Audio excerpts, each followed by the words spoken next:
كان الدعم تيكون في واحد الظرفيه معينه وتنتهي ما خصوش يداوم، راه تترجع على انه تجيب الناس يبداو يتقيدوا للدعم بدون على انه يمكن له يقبل او يساهم بالتشغيل او تكون فرص تشغيل وما يبغيش يمشي لها الى اخره. لذلك او كنت قلت انا ودي راه ما خصش يكون الدعم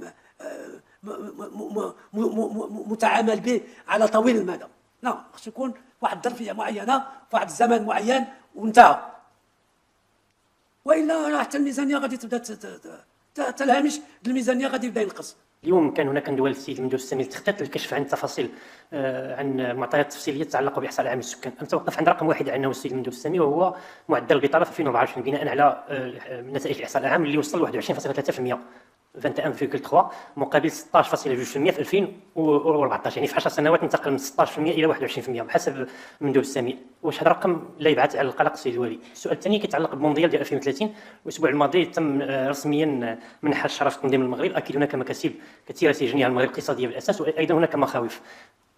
من بين هذه المخاوف السيد الوالي ما يتعلق ب الناس كيتحدثوا على مسارات سلبيه للتضخم، ثم ما يتعلق بارتفاع المديونيه. شنو هي الطريق الامن في نظركم السيد الوالي نحو مونديال 2030 لتجنب هذه المخاوف؟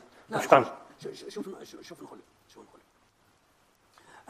اولا فيما يخص الارقام اللي عطى المندوب السامي ديال التخطيط، حنا الارقام ديالو هما اللي تناخذوا.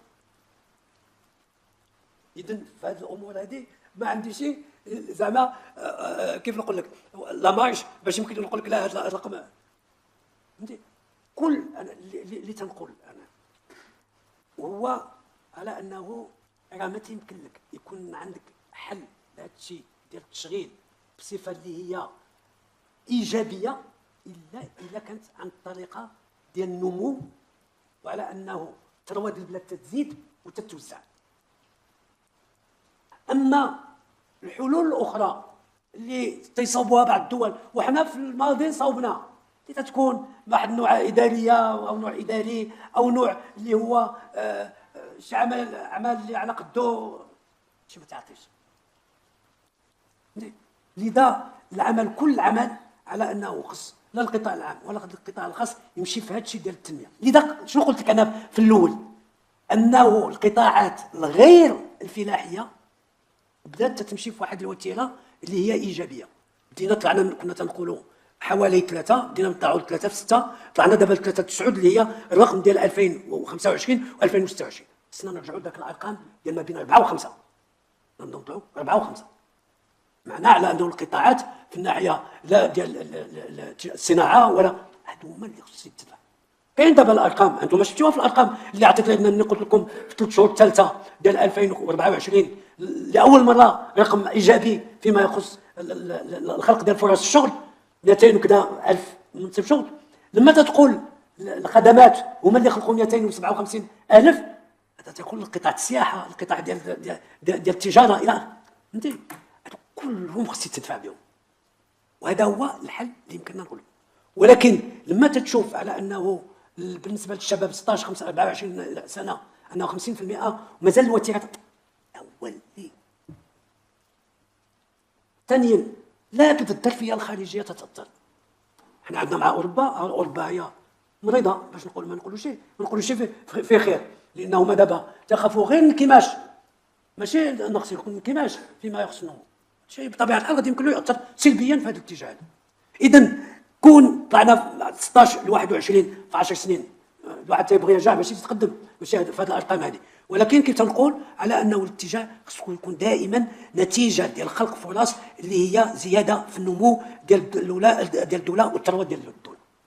فيما يخص تقول لي 2030 وعلى انه الان احنا بدينا 2030، هذا فيها زعما عاود هنايا يمكن لك تعمل الافتراضات اللي بغيتي. علاش؟ لان اولا احنا ماشي بوحدنا اللي نظمنا، احنا 3 ديال الدوله الكبيره اللي هي تتطر طبيعه الحال اسبانيا معلوم هي اللي تتطر، ولكن غادي يكون عندنا انعكاسات بالنسبه لنا. انتم ما بديتوش احنا بالنسبه لنا كيف قلت لك زياده في ما يخص القروض البنكيه الى اخره، انه دابا حتى هي بدات تطلع ل 4 5.5% الى اخره، ولا شك انها نتيجه ديال هذا الفرص اللي غادي تكون بالنسبه للمغرب بحال 2030. كيف غادي تمول؟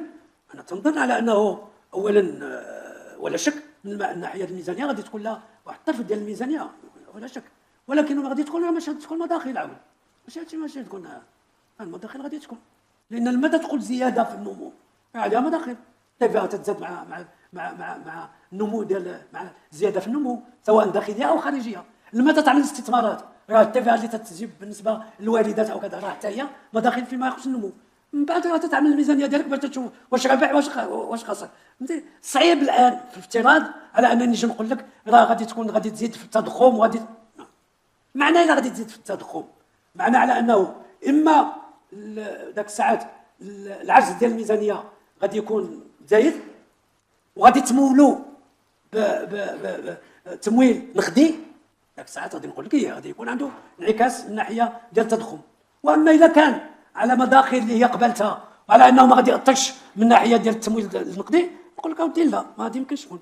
اذا هادو افتراضات ومازالين بشويه بعاد اودي باش من هنا حتى هما حتى لا بروغراماسيون بيدجيتير التصميم اللي تعطيو ديال الميزانيه تعطيو على 3 سنين، ما تعطيوش على من هنا 2030. ولكن اذا تنظم بصفه زعما كيف تدخل الحكومه على انه تتراعي التوازنات الماكرو اقتصاديه، انا بالنسبه لي ما عندي تخوف، لان الاراده ماشيه في هذا الاتجاه هذا، ماشي سهوله نبني. شنو تبدا تقترض غادي تقول للناس انا باش نصاوب هادشي غادي نقترض، صعيب شي شويش. شكرا. مجلس على الحسابات في التقرير الاخير اكد او دعا الى استبدال الدعم المباشر وتحسين الدخل، يعني في نظركم كيف تعلقون استاذ الجواري على هذا المعطى؟ ثانيا المقاولات والمؤسسات العموميه كتثقل كاهل الميزانيه العامه للدوله باكثر من 68 مليار درهم. ما هي توصيه بنك المغرب من اجل التخفيف من هذا العبء؟ واخيرا اقصد بالعوده للمونديال 2030، في نظركم واش هذا الحدث هذا ممكن انه يخلق واحد الزخم على مستوى التنميه كيف ما وقع في قطر ايضا؟ شكرا. نبدا بالتالي هذا 2030 باش نفضوا 2030. ولا شك لما تشوف الدول اللي سبقنا في تنظيمات هذه التظاهرات لابد كاين رواج اقتصادي ومالي وتكون بعض المرات مهم. فهمتي التظاهرات بهذا الشكل تكون لابد عندها انعكاس، واش ايجابي واش غادي يكون كثير قليل، واش من ناحيه الميزانيه واش غادي تكون ايجابيه ماشي كيف جاوبت الاخ وديت شويه بعيد.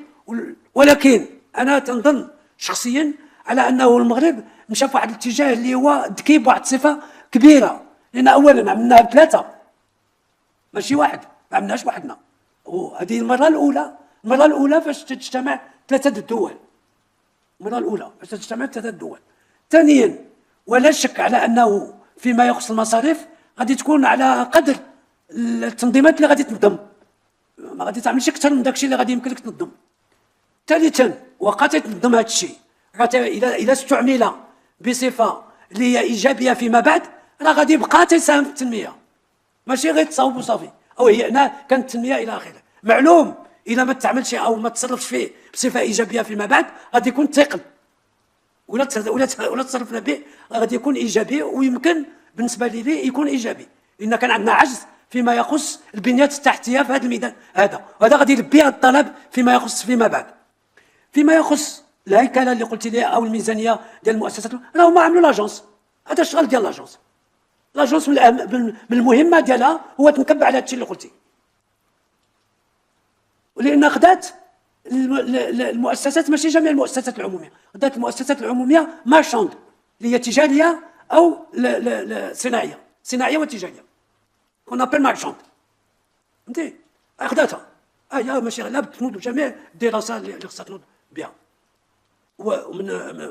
ولا شك غادي تعمل دراسات داخليه، ولا شك غادي يكون عندها اعانات تقنيه او دراسيه اللي غادي تكون منظمات دوليه اللي تمشات في هذا الميدان هذا. فهمتي ما تنظنش غادي لابد التست غادي يتخذ ولابد غادي يكون، والا ما تنفهمش شنو هو باش يكون زعما لا ريزون داتر ديال هذه المؤسسه كهذه اذا ما مشاتش في هذا الاتجاه هذا. فيما يخص النقطه الاولى شنو قلتي الله يطول عمرك؟ المجلس الاعلى للحسابات كان دعا باش انه يتم استبدال الدعم المباشر بتحسين الدخل او توفير فرص الشغل للفئات الهشه. شو التعليق ديالكم حول هذه المساله استاذ؟ لا شوف نقول لك هو شو نقول لك، لا لا لا اذا كان الدعم تيكون في واحد الظرفيه معينه وتنتهي، هذا تيكون في واحد الظرفيه معينه اللي ما خصوش يتداول، لان حتى في الدوامه راه تترجع على انه تجيب الناس يبداو يتقيدوا للدعم بدون على انه يمكن له يقبل او يساهم بالتشغيل او تكون فرص تشغيل وما يبغيش يمشي لها الى اخره. لذلك او كنت قلت انا ودي راه ما خصش يكون الدعم متعامل به على طويل المدى، لا خص يكون واحد ظرفيه معينه في واحد الزمن معين وانتهى، والا راه حتى الميزانيه غادي تبدا الهامش الميزانيه غادي يبدا ينقص، فهمتيني. ثم على انه لما تكون التشغيل كاين، التشغيل ما تكون الا مع كيف قلت لك قبيله، معناه على انه الى المؤسسات العموميه او الدوله او عبر بالاخص المؤسسات الخاصه هي اللي تتخلق الشغل اللي هو ايجابي جدا، لان تنمي وتبقى مسترسل، فهمتي. هذا هو الى قالها في هذه الصيغه. انا ما قريتش بالضبط، مازال احنا تنقراو التقرير كل سنه، تنقراو التقرير بتفاصيل ديال مجلس الحسابات، مازال ما قريتوش، مازال ما عطاونيش الشيخ الخلاصه ديالو، ولكن اذا كان مشى مع هذا الاتجاه عنده الحق يمشي في هذا الاتجاه. السؤال الاول هو حول الانعكاسات المحتمله لتخفيض البنك المغربي سعر الفائده، سواء على النمو الاقتصادي وكذلك على مستوى توفير فرص الشغل في ظل الرهان الكبير عليها. ما هي النتائج التي تنتظرون من تخفيض سعر الفائده؟ كذلك يعني اشرتم في القانون الماليه والتوقعات انه يحافظ على التوازنات الماكرو اقتصاديه في البلاغ. الفرضيات ديال البنك بخصوص المحصول الحبوب 50 مليون قنطار، الحكومه توقعت 70 مليون قنطار، توقعات بخصوص نسبه النمو 3.9 الحكومه كان عندها توقع مختلف. هل يمكن تفسير سبب هذه الفرضيات المختلفه بينكم وبين الحكومه؟ نعم. شكرا. شوف نقول لك، بطبيعه الحال احنا لما تنخفضوا السعر المديري تنطلبوا من البنوك حتى هي تمشي في هذا الاتجاه، معناه على انه السعر اللي تتعامل به مع الزبناء ديالو حتى هو يمشي في الوتيره ديال الانخفاض، وهادشي تبعناه. شفتوا معكم في يونيو، شفتوا معكم في سبتمبر، لما كنا طلعنا ثلاثه المرات 50 نقطه 150 نقطه ما طبقوهاش كلها كزياده، وبقينا متبعين معهم هادشي. كنت قلت لكم انني كاتبتهم على انه ما يمكنش يكون تطبيق اوتوماتيكي، لابد يكون تاخذ بعين الاعتبار اولا ملف وثانيا المستوى ديال التكلفه ديال الودائع ديال لي ريسورس، الودائع ديال البنوك ككل، وتبعنا معهم هذا الشيء، وهذه النتيجه وهذا التواصل عطى النتيجه ديالو، لان ما طبقوش 150 ماشي كلها، كانوا وصلوا 122 الا بقات الذاكره اللي ما خانتنيش، ماشي 150. نفس الشيء دابا لما خفضنا لابد غادي نتبعوا معاهم نفس الشيء على انه ستمشي في هذه الوتيره هذه، معناه على انه الا خفضوا غادي يسهلوا التكلفه بالنسبه للزبناء ديالهم، سواء كانوا مقاولات او كانوا الاشخاص.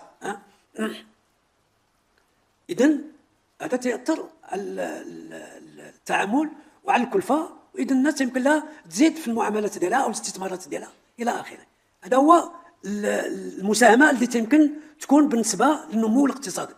ولكن من جهه اخرى ما كاينش غير هذا الشيء، حنا تنقولوا لكم على انه من جهه اخرى دائما تجي التمويل ديال البنوك عند البنك المغربي، والتمويل ديال البنوك عند البنك المغرب تيساهم كذلك بنفسه في هذا الاتجاه هذا، لان لما احنا تنعطيو بالسعر المديري في السوق ديال النقدي بالنسبه للبنوك، جميع تنستوفيو لهم جميع الطلبات ديالهم اللي تطلبوا لنا، معناه على انه حتى من هذه الجهه هذه تنساهموا انه التكلفه ديالهم تبقى ما تزادش فيها، وعلى انه يمكن لهم يزيدوا هما كذلك في التعامل مع الزبناء ديالهم، واحد التعامل اللي هو يمكن يسهل عليهم الشروط ديال التمويل ديال العمليات ديالهم. هذا هو جوج ديال الانواع باش السعر المديري او التدخل ديال البنك المركزي في السوق النقدي تيساعدوا، واحد من الناحيه ديال السعر والاخر من الناحيه الكميه، على انه تيساعدوا البنوك باش يزيدوا يدفعوا في التعامل وفي التمويل ديال المقاولات بالاخص. مزيان، رجعنا دابا الان النقطه الثانيه هي الارقام ديالنا ديال اودي. كيف تنقول لكم دائما كل واحد لان هما بدون شك تاخذوا الرقم اللي تتعطيهم وزاره الفلاحه، لان هذا على المسؤوليه ديال وزاره الفلاحه. تقول لهم احنا الامل ديالنا على انه تكون السنه بالنسبه للسنه الفلاحيه بالنسبه للمحصول ديالها توصل لهاد 70 مليون ديال القنطار، تاخذها هو كفرضيه. واش هو دابا انا دابا اللي في ديسمبر تنقول لك ما تنعمل 50 افتراضي، وشنو هو الافتراضي؟ تناخذ المتوسط ديال المحصول ديال 5 سنوات السابقه، هذا افتراضي. ما عندي حتى معطيات باش يمكن لي نقول لك شنو يمكن له يمكن الارقام، لان الا دابا الى حد الان نزلت الشتاء بحول الله مع قوته، او الاخص في فبراير ومارس، ونزلت لا من الناحيه الكميه ولا من الناحيه الوقتيه، الوقت ديالها في الوقت المناسب في الكيان المناسب، يمكن هذه الارقام كلها تكون نحصلوا على اكثر. اذا تنبقاو في فرضيات، ماشي تقول لي واش هذه معقوله اكثر، ممكن، ولكن خص الواحد يمشي من هذا المنطلق. ما يمكنلكش تجي تاخذ قرار بلا ما تاخذ واحد النوع ديال تقول اودي هذوما الشروط اللي بنيت عليهم انايا هذا القانون المالي، وراه تيقولوها بكل وضوح. مثلا تيقول لك على انه ها الفرضيه اللي عملت في النمو الاقتصادي، اش عملت في التضخم، اش عملت في القيمه ديال الدولار، اش الثمن البيطان شنو عملت فيه، هذوما الفرضيات اللي تعمل الاساسيه فيما يخص القانون المالي. كلها بعض المرات تبقى فرضيه. واش هو عارف كيف غادي يمشي في الحقيقه حتى البيطان؟ ما عرفش، ولكن خداها فرضيه. فوقاش تيجي على انه يعاود يراجع، لان راه من ناحيه ديال القوانين في 6 شهور، لما تجي 6 شهور تجي وزير الماليه او الوزير المكلف بالميزانيه تيقول اودي حوالي الانتاجات ديال 6 شهور الاولى والتوقعات ديالنا بالنسبه ل6 شهور الماجيه، ها الاشياء كيف هي الان تتكون. عاود تيعطي ارقام اخرى. حنا اش تنعملوا؟ كل 3 شهور تيتجمع المجلس الا تنعيدوا النظر في هذه الارقام هذه كلها، لا الارقام ديال هذا الشيء المحصول الزراعي، ولا الارقام ديال الميزانيه، ولا الارقام ديال الخارجي، ولا الداخلي، الى اخره الى اخره الى اخره. اذا هذا لان الاخوان دائما تيوضعوا هذا الشيء، تقول اودي هذا الشيء راه حسب الفرضيات اللي عملتي، وتبقى افتراض. يمكن لي تقول لي واش واقعي او غير واقعي، انا تنعطيك بكل وضوح، تقول لك اودي كل شيء محتمل. علاش؟ لان انا دابا تنقول لك الا كمل الله بخير وكانت الارقام مزيانه، الامطار مزيانه في ديسمبر ومن هنا لمارس، لا من الناحيه الكميه ولا من ناحيه التوزيع الوقتي ديالها، يمكن هذا الشيء كله تعمل اكثر منه. فهمتي؟ لذا ما خصناش نبقاو واقفين على هذا الاشياء هذه. نعطيك مثال اخر الا بغيتي نمشيو في الاتجاه. ناخذوا، حنا قلت لكم 200 مليار ديال السيارات عملناها في الحسابات الخارجيه بالنسبه للطوموبيل، السيارات، تصدير السيارات. شوف الان راج نايض في اوروبا على القطاع السيارات، المانيا، فرنسا، انتم شفتوا رئيس العام ديال بيجو نحاوه. علاش؟ لان دابا حتى الانتقال من السيارات العاديه بالاسانس الى اخره للسيارات بالضوء فيها اخذ ورد. واش الابريد واش خصهم يكونوا تمشيو في ان واحد ما بين الاسانس والضوء، ولا كل هذا؟ الصين اللي سبت في هذا الشيء غرقتهم، وقعوا في واحد الوضعيه اللي هما عاد الان الناس تستدرك اشنو هو. الان حنا عملنا هذه الارقام حسب الارقام الاولى اللي احنا فيها، اللي شفناها في سنه 2023، 3 شهور الاولى ديال 24، 3 شهور الثانيه ديال 24، 3 شهور ودابا. حنا عملنا افتراضي على انه غادي تكون 200 مليار، ولكن عاملين في الاعتقاد ديالنا على انه هذا القطاع خصنا نتبعوه عن كتاب، خصنا نتبعوه عن كتاب، لا في الخارج ولا في الداخل عندنا. يمكن يتحسن، يمكن يكون قل، ولكن كل 3 شهور تنراجعوا الارقام ديالنا على حسب المعطيات اللي في ذاك الوقت عندنا فوق الطاوله. هذا هو خص الواحد يبقى في هذا الدين ديالو. هذه راه ما هو علم، ما هو بطبيعه الحال. كاين لي موديل اللي تنخدموا بهم معروفين، كنا تكلمنا عليه عده مرات، والان راه حنا بصدد على ان نعملوا لهم لاكتواليزاسيون ديالهم، التطوير ديالهم حسب الازمات اللي عشناها من 2008، وهادشي راه قدامين فيه الان على قدم وساق، على قدم وساق واقفين عليه، باش نزيدوا ندقوا فيما يخص التوقعات ديالنا المستقبليه. اذا هادشي ما خصناش الواحد يجي دابا نقول لك سهله، نساو حنا كداخل ناخذوا من الخارج، تنشوفوا اش تقول البنك الدولي على المغرب ولا الارقام ديالو، الصندوق الدولي اش تقول، لو سي دو اش تقول، اللجنه الاوروبيه اش تقول. لما تشوف هذه الارقام هذا كل وحده عندها الرقم اللي عندها، وهذول راهم متبعيننا عن كتاب وعارفين شنو فين ماشيين، وعارفين شنو هما الصادرات ديالنا والواردات ديالنا، شنو هما المعطيات اللي تاثروا على النمو الى اخره الى اخره. اذا هذه القضيه دي انا طولت فيها شي شويش باش ما تبقاش تلحوا عليها لا هذا عمل وهذا ما عملش الى اخره. لكن انا قلت لكم انني في اطار الاصلاح اللي تنعملوا على نظام الصرف كاتبت واحد العدد ديال المؤسسات على انه خصنا نتلاقاو اكثر، نشوفوا اكثر كيفاش الارقام ديالهم او التغيرات في الارقام اللي تتكون، ويكون تفاهم بيناتنا او على الاقل توضيح شنو هما المعطيات اللي تجعلوا هذه الارقام تتغير، باش يمكننا نفهموا احسن، ندرسوا احسن، ونحلوا احسن، وناخذوا القرار اللي هو احسن. وبداو يجيبوني الاجوبه، بداو يجيو الاجوبه، تقول لك سيدي احنا مستعدين باش نبداو نجلسوا، والبرمجه ديالها غادي تكون ان شاء الله، وماشي نمشيو في هذه الوتيره هذه باش على الاقل يكون واحد النوع ديال التواصل فيما يخص كيف الارقام، كيف كل واحد ياخذ باش توصل لهذه الارقام، شنو هما المعطيات كيف تاخذها، علاش تاخذها، شنو هما الافتراضيات، تكون عندك واحد الحوار اللي هو حنا دابا الان كيف قلت لكم ما يمكننا نمشيو في هذا الاتجاه، في هذا الاصلاح ديال نظام الصرف الخارجي حتى نزيدوا نوثقوا فيما يخص التواصل فيما بيننا، وباش نزيدوا ندقوا الارقام ديالها على اي افتراضات تتكون، وباش يمكن الان تسهل علينا حنايا التحليل ديالنا والموضوعيه في التحليل ديالنا.